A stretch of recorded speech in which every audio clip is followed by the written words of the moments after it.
5, 4, 3, 2.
I think yung most readily visible signs of are we making progress is when you look at the clouds or actually the sky at night. Yung nung bata ho kami, pag tumingin ka sa gabi, no, titingnan mo kung may mga bituin o wala para malaman kung uulan o hindi. Okay. Ngayon, no, parang matagal-tagal, di ba? Parang tumitingin ka, pare-parehong wala ka nakikitang bituin at hindi naman umuulan. O di, yung dating ulap ay pinalitan na ng polusyon. Ang inabutan po natin, tinatawag po natin na 166 micrograms of particulates per cubic meter of air. Yun po yung measure ng pollution. Ang UN standard po for reasonable quality of air is 90. So yung 166 is almost double of the 90. Okay. So yung pong double na yun, yung po yung double na nilalakap natin araw-araw na tinata natin. Ngayon po, tinataya, nasa mga between 112 to 120. Malaki-laki na po ang ginaganda ng ating pong klima. Isa ho sa ginawa ng ating pamahalaan, siniyasat yung Smoke Emission Testing Center. Tapos pinagtyagaan po nila na sukatin yung kakayahan ng isang emission testing center na totohanan mag-test sa isang araw. Lumabas po, kada makina, parang 80 sasakyan ang pwede i-test sa isang araw. Tinignan po na yung kanilang mga records, lumabas doon, may mga smoke emission testing center na nagsasabing 600 or more ang kanilang sinisiyasat bawat araw. Eh, 80 lang ang kaya ng makina. O di yung 520 fake.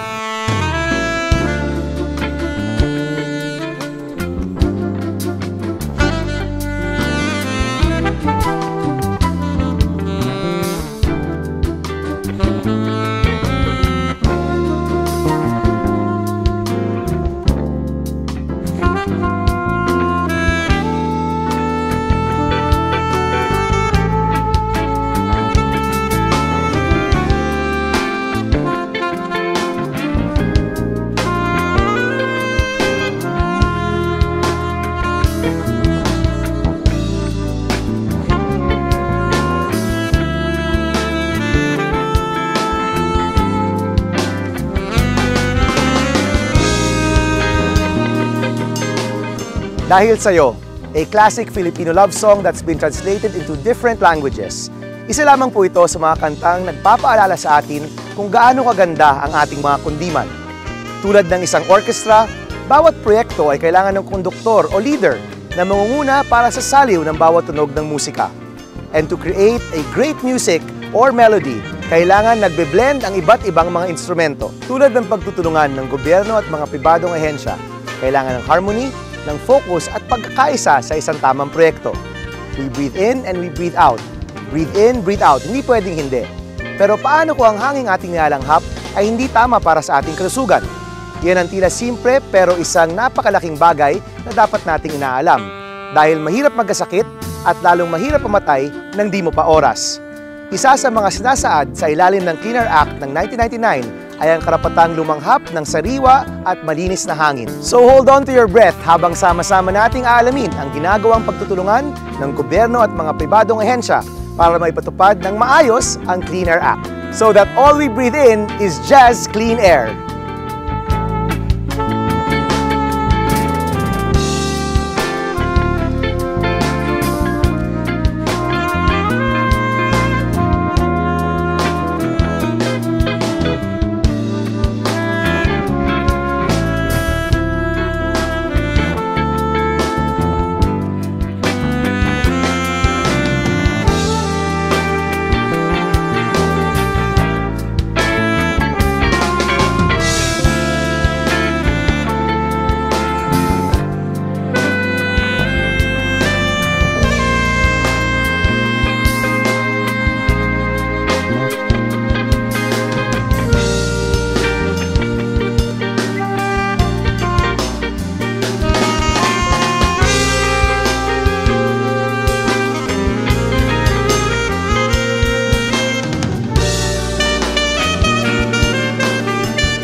Dahil po sa inyo ang programang ito, kaya gusto po naming malaman ninyo ang kahalagahan ng inyong kalusugan. At sino ba ang pinakamapagkakatiwalaan natin kung hindi ang mga medical practitioners o mga doktor? Dr. Leo Olarte, ano ba yung dapat nating malaman? 80% of air pollution ay galing sa usok ng tambutso ng mga sasakyan. This is an immediate threat to life and limb of every citizen in Metro Manila. Itong air pollution ay nagiging sanhi sa heart attack, chronic obstructive lung disease, and lung cancer, stroke, diabetes. Sino sa atin dito ang gusto magkaroon ng mga sakit na ito? Meron tayong bagong study from the international research ng World Health Organization that tells us that the #1 cause of cancer in the world, not only in the Philippines, is the use of diesel. And that's what I want to emphasize. Kasi carcinogenic ang tawag dyan. Is more expensive, super expensive, and you are never sure you'll get out of it alive. So, ang problem ng Philippines is we are not producing any medicine for cancer. So, the real problem is what shall we do with all the diesel that all our producer of energy are using, including the car users using diesel. And every time you inhale a diesel engine, you are carrying particulate 5, particulate 10. And this is the most dangerous particle because you can get it into your circulation and attack your immunity level down. And if you have a very low immunity, you are subject to all kind of diseases in the world. Maski simple na ubo lang siguro, may pneumonia ka na o flu. And that is bringing down your immunity. And who is producing all these things? All the cars that are using diesel. Nakakaapekto rin ito sa ating mga baga at nagiging sanhi ng allergies, lalo na sa ating mga kabataan sa ngayon na humigit kumulang sa kalahati ng ating populasyon. Bilang isa sa mga pediatrician ng Southern Tagalog at sa aming katungkulan na pangalagaan ang kalusugan ng ating mga kabataan para sa kanilang kinabukasan. Kausapin po natin ang ating Department of Health Secretary, Secretary Enrique Ona, para malaman po natin ang mga sakit na dulot ng maruming hangin. Mga kababayan, gusto nating pag-usapan ngayon ang isang malaking problema sa ating syudad dito sa Metro Manila at saka sa iba ding mga lumalaking syudad natin. At ito ho ang problema ng air pollution. Ngayon ho, ang isa hong sakit na lagi hong napapagkita ng ating mga doktor ay yung tinatawag nating sakit na dahil ho sa ating air pollution na contributed ho ito ng ating mga sasakyan, yung ating yung tinatawag na smoke belcher, at saka ho yung dahil ho sa poor maintenance, lagi hong nagbubuga ho ng mga usok na naaamoy naman ng ating mga kababayan. Today, the 4 leading causes of death ay yung tinatawag ho nating non-communicable diseases or NCDs. Ito ho ay sakit sa puso, sa pulmon, asthma, o yun hong cancer. Kaya po, ito ay isang bagay na dapat bigyan ho natin ng attention. Paka-importante hong lagi ho nating babantayan ang atin hong level of pollution dito ho sa Metro Manila. Yan ang hirap sa ating mga Pilipino. Hanggat hindi tayo direktang apektado, di natin pag-iingatan ang sarili, lalo na ang mga taong nasa paligid natin. Gaano ba kahirap sundin at ipatupad ang batas na tunay namang makakatulong sa atin na pangmatagalan? Kaya gusto po namin na sana, habang maaga pa, ay makita na natin ang masamang epekto ng polusyon. Huwag na po nating hintayin na sa gitna ng hating gabi, ay bigla na lang tayong gigising at maiisip natin ang mga minamahal natin sa buhay, gaya po ng susunod na kanta.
ka ba sa mga motoristang nandaraya sa emission testing dahil sa non-appearance o isa sa mga nag-i-implement nito na binabaliwala ang mga nandadaya? Naku po, kailangan po nating malaman ang tingin ni Department of Transportation and Communications Secretary June Abaya tungkol po dito. Definitely, it's within our mandate to contribute and enforce the Clean Air Act. Under the jurisdiction of DOTC are the emission testing centers, both for public vehicles and for private vehicles.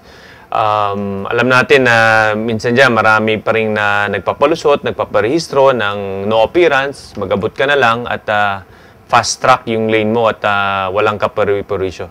This we shouldn't allow because this very practice is actually the weakest link in the DOTC's fight against or fight for a cleaner environment.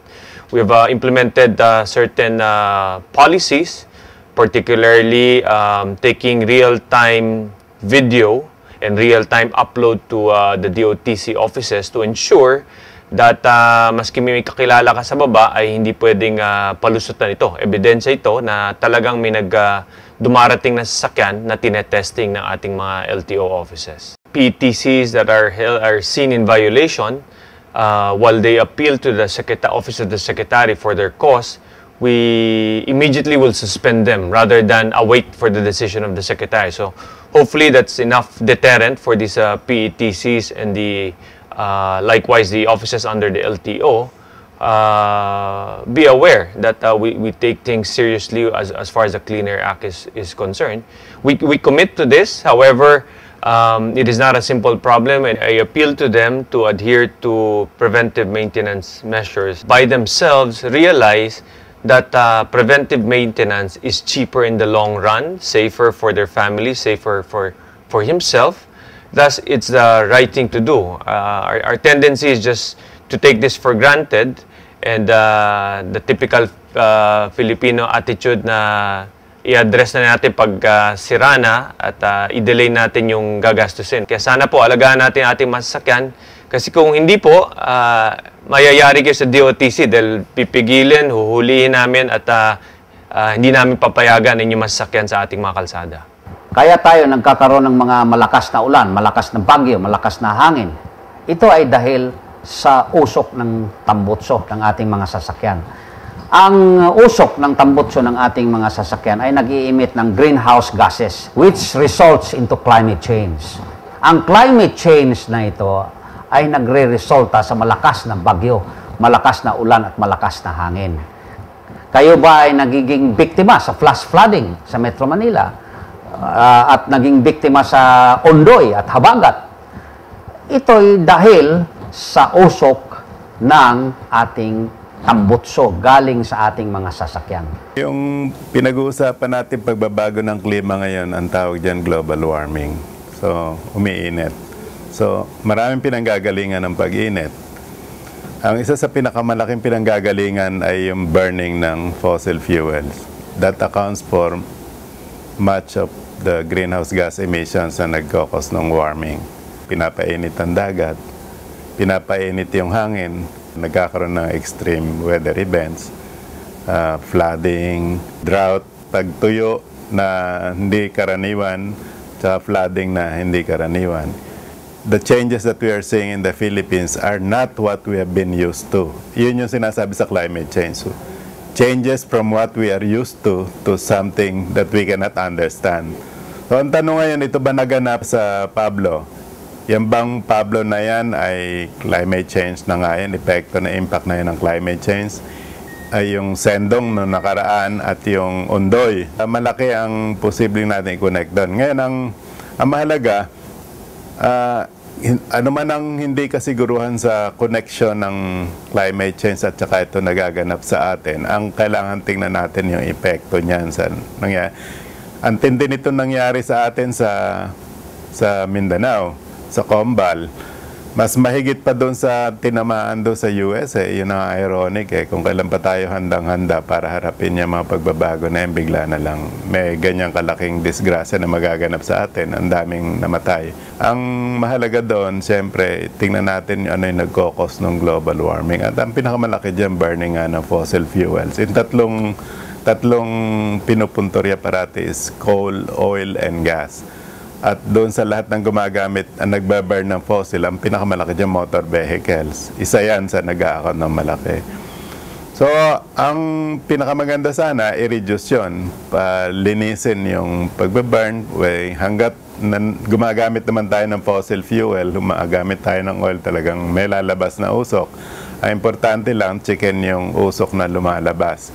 At ma-regulate yan. Kung hindi man natin makontrol bumbo, at least yun nare-regulate. May mga batas naman tayo na nagko-control yung Clean Air Act, nakatutok doon sa burning ng motor vehicle fuels. So, yun ang kailangan i-implement lang ng mahusay. But bukod pa dyan, may mga programa tayo para yung lumitaw ng usok, na burn na usok, ma-sequester. Ang tawag sa sequester ay bawiin ulit. Yung National Greening Program, ang National Solid Waste, yung Ecological Waste Management na batas natin, pati yung Clean Air Act, pag samasamahin mo ng lahat yan, ang mga batas na there's enough law to answer for our environmental problems. Kapag ka na-implement ng mabuti yun, effectively, tingin ko may panagot tayo doon sa impact ng climate change.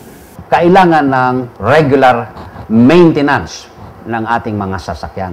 At kailangan magpapa-examine tayo sa mga emission testing centers. Huwag tayong pumayag sa non-appearance, lagay. Huwag tayong pumayag dyan. Corruption at kotong. Ayan mga kababayan, narinig niyo po ba yun? Kung hindi natin aalisin ang korupsyon, hindi natin makakamit ang mga pinapangarap nating mga pagbabago. Dahil kung sa simpleng probisyon sa Clean Air Act ay hindi na natin magawa, paano pa ang mga mas malalaking responsibilidad na dapat ginagampanan po natin? Payo lang po mga kababayan, tuluyan na tayong magpaalam sa mga baluktot nating gawi para naman magkaroon ng mas magandang bukas ang ating mga anak.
Kadalasan po, kapag ang mga minamahal natin sa buhay o ating mga kaanak ay nahihirapan, ay doon lang po tayo kumikilos. Buti na lang po at merong mga ahensyang umaaksyon para sa ating kalikasan. Yan po ang DENR or Department of Environment and Natural Resources na pinamumunuan po ni Secretary Mon Paje. Alam niyo po, hindi po pwedeng hindi natin linisin ang hangin ng Kamaynilaan. Although gumaganda ng konti ang hangin natin, nagsimula tayo sa 166 micrograms per normal cubic meter, yung ating total suspended particulate sa Metro Manila. Ngayon ho ay malapit-lapit na sa standard na 90 dahil umabot na po tayo ng 118 at nag-106 na po. At subalit kailangan po nating i-sustain ito at masusustain lamang nito dahil sa tulong ng taong bayan. Dahil 80% po ng dumi sa hangin sa Pilipinas ay nanggagaling sa mobile sources, meaning mga sasakyan. Hindi po pwedeng maresolusyonan natin ito na hindi kasama ang taong bayan. Gusto po sana namin manawagan sa mga kasamahan natin dito sa Metro Manila na huwag niyo pong hahayaang dumumi ang usok ng inyong sasakyan. Kasi po, maliit lang ho yung sasakyan ninyo, subalit kapag ito'y napagsama-sama na yung mahigit 2 milyong sasakyan sa Metro Manila, yun po ang resulta. Smart pollution sa Metro Manila. And gusto po nating gandahan ng turismo sa Pilipinas. How can you sell something which is dirty? Dapat malinis ang Kamaynilaan para gumanda ang turismo sa Kamaynilaan. At kami po ay nananawagan muli sa taong bayan na kung po pwede, huwag niyong hayaang dumumi ang usok ng inyong mga sasakyan. Ayon nga po kay Secretary Mon Paje, meron naman palang mga solusyon. Alam niyo po, ang dami ng sasakyan sa ating pong panahon ay isa ng realidad. Kaya habang nakikinabang po ang marami po sa atin sa mga sasakyan, meron naman po tayong mga tungkuling dapat gampanan. Yan po yung ating hamon, yung hamon sa taong bayan. Pakinggan po natin ito.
Talagang kung may magsisimula at mangunguna at sama-sama tayong kikilos, talagang makakabuo tayo ng isang magandang musika ng kalikasan. At syempre, kapag tumutugtog ang orchestra sa pangunguna ng isang magaling na konduktor, wala pong mawawala sa tono.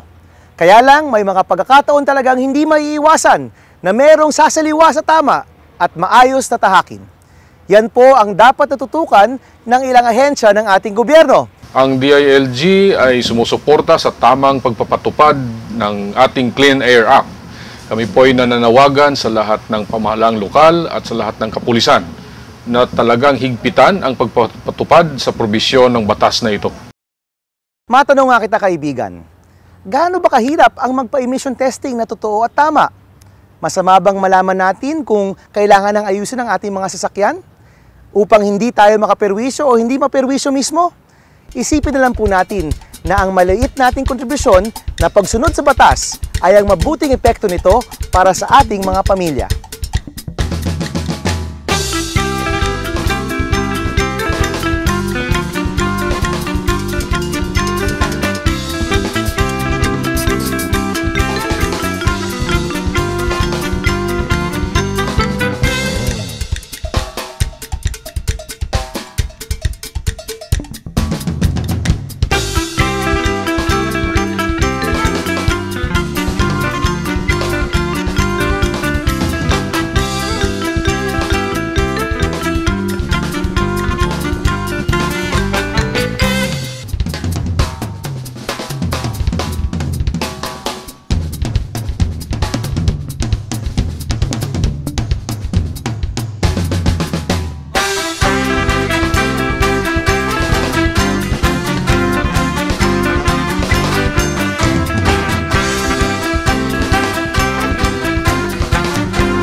Pare-pareho po tayong lumalanghap ng maruming hangin.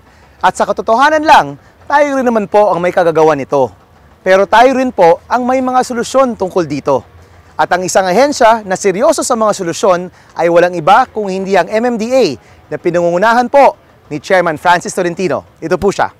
Sinusuportahan po natin itong current campaign to clean up Metro Manila's air in compliance with the Clean Air Act.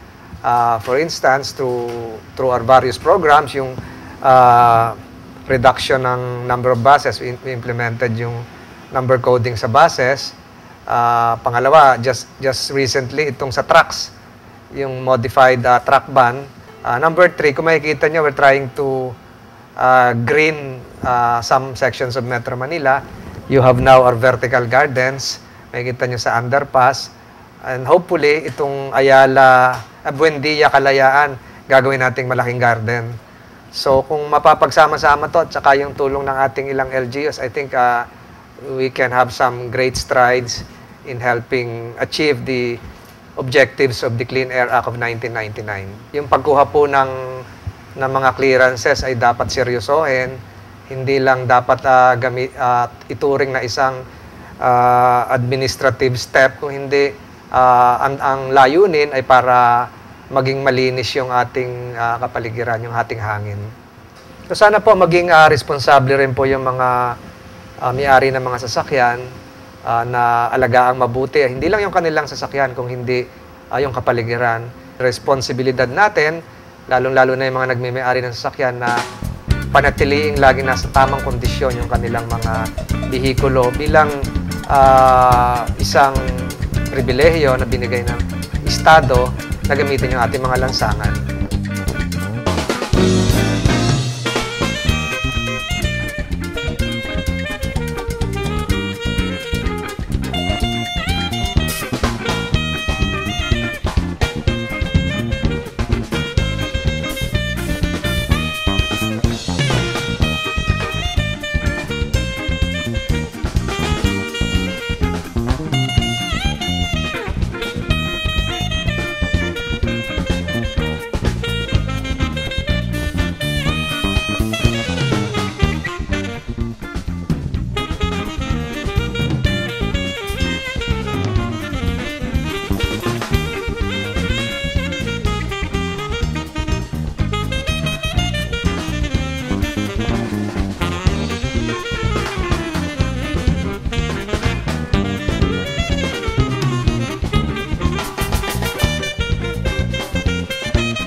In fairness, nakikipagtulungan naman po ang pribadong sektor at ang mga ahensya ng gobyerno para ibaba ang ating air pollution.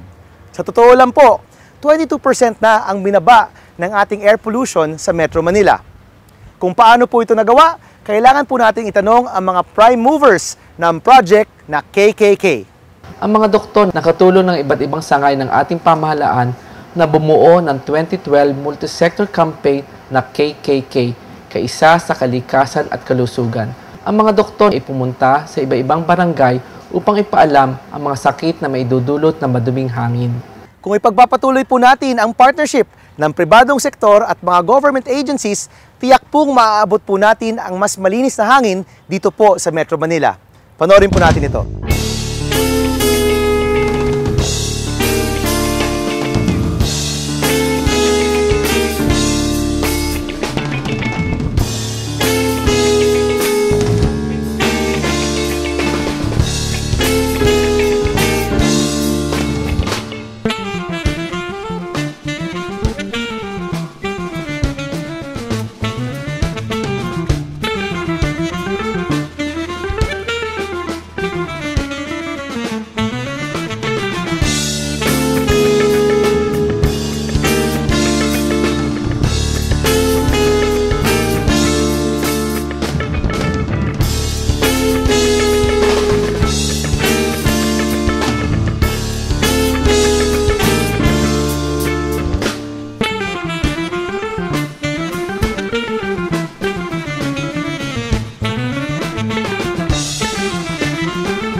Isa sa mga layunin natin ay kunin ang atensyon ng lahat ng mamamayan, ng mga ahensya ng gobyerno at pribado at ng Pangulong Benigno Simeon C. Aquino III para siyang manguna sa laban natin sa air pollution.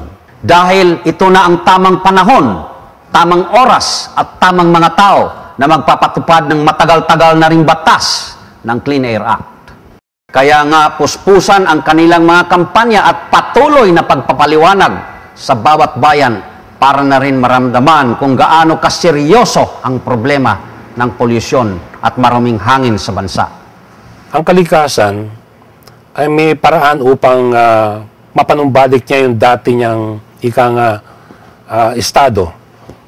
And sa pamamagitan halimbawa ng pag-ulan, ng mga puno, etc., iyon ay mababawasan yung pollution na yon.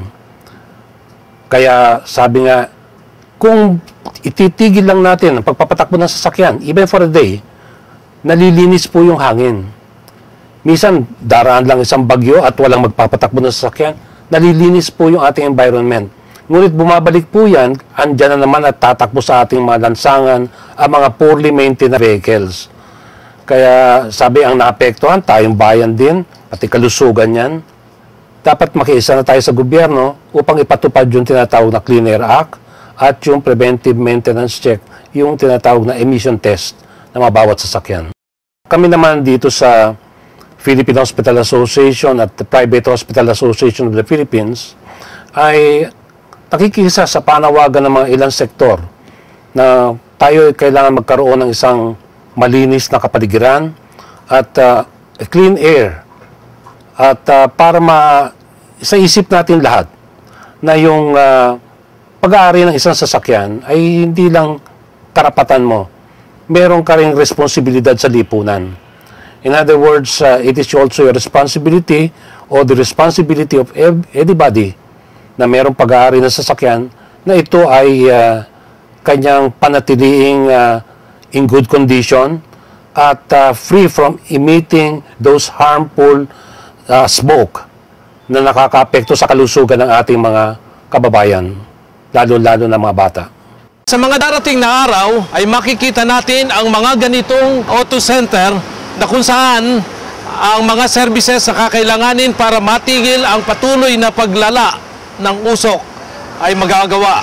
Kaya't makikita nyo dito magsisimula ang tinatawag na preventive maintenance dahil dapat po bago umusok ang sasakyan, ma-check na po natin para na sa ganun huwag tayong dumating sa pagkakataong tayo'y nagko-contribute na sa polusyon. Ang lahat pong ito ay dahil sa magkasanib na puwersa ng pribado at ng publiko. At tayo'y nagkaisa upang tulungan na maisaayos ang kalikasan at ang kalusugan. Upang maisulong ang programa ng paglutas sa suliranin ng air pollution sa Metro Manila, ang magkasanib na puwersa ng pribado at publikong kumpanya ay maglalabas ng tinatawag na We Care Card o ang tinatawag din naman nilang automotive health card. Dito marirecord lahat ang mga transaksyon na kung saan ang mga points na maiipon nyo ay pwede nyong gamiting pambayad sa maintenance ng inyong mga sasakyan. Pribado ang siyang sasagot doon sa gastos. At yung gastos po ay iipunin. Manggagaling doon sa mga puntos na inyong makukuha sa bawat litro na inyong ikakarga sa mga participating station. Kaya kami po ay mamamahagi ng mga ganitong automotive health card. Siya niyong gagamitin para na sa ganon ay maprotektahan nyo ang inyong mga sasakyan at ganon na rin ang ating kalikasan nang walang gastos, nang hindi nyo po problemahin dahil hanggang ginagamit nyo, hanggang nagkakarga kayo, nakakaipon kayo ng pambayad sa pangmintini ng inyong mga sasakyan. Ito po ay libre, wala pong bayad. Ito po ay sa proyekto na nagtaguyod ng KKK, Kaisa sa Kalikasan at Kalusugan. Nagagamitin lang po natin itong automotive health card. Makiisa po kayo sa amin at magagawa po natin to. Kung makakamit ang 1 milyong pirma ng suporta sa paglilinis ng hangin, mas mapapabilis natin ang minimithing zero air pollution sa July 2013. Tila suntok sa buwan, pero kung magsasama-sama tayo, ang pangarap na ito ay lalong maaring maging realidad sa madaling panahon.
Ngayong kumpleto na ang bumubuo sa ating orkestra. Ang tanong na lang, makikisabay ka ba sa musika ng kalikasan o sasaliwa ka sa tono? Ako po si Bam Aquino na nagpapaalala sa inyong lahat to stand up for your right to breathe clean air. Jazz Clean Air.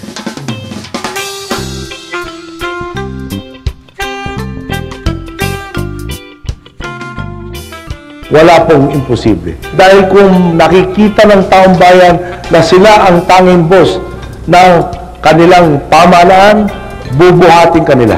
Gagabayan kanila, sila mismo ang mamumuno tungo sa makabuluhang pagbabago. Posible ang dating imposible. Umaharap po ako sa inyo ngayon at sinasabing kayo ang gumawa nito.